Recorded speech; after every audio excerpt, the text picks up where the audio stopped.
বড়বাজার শহরের নিমসরা এলাকায় মিলন সংঘ ক্লাবের পরিচালনায় প্রয়াত সুকুমার টিঙ্কু বাপ্পি নন্দী স্মৃতিচারণের উদ্দেশ্যে শনিবার নৈশকালীন ফুটবল প্রতিযোগিতার আয়োজন করা হয়।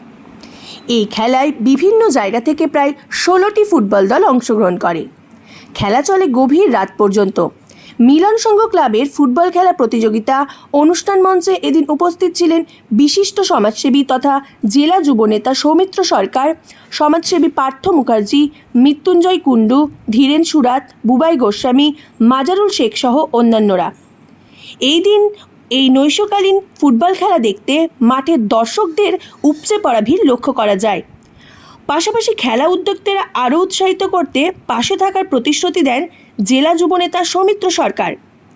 মিলন সংঘ ক্লাবের সদস্যরা জানিয়েছেন, এই ফুটবল টুর্নামেন্টের আয়োজনে খেলোয়াড়দের ট্রফি, প্রথম man of the match trophy সহ 5,000 টাকা নগদ ক্যাশ, দ্বিতীয়কে ট্রফি সহ 3,000 টাকা নগদ ক্যাশ দেওয়া হয়।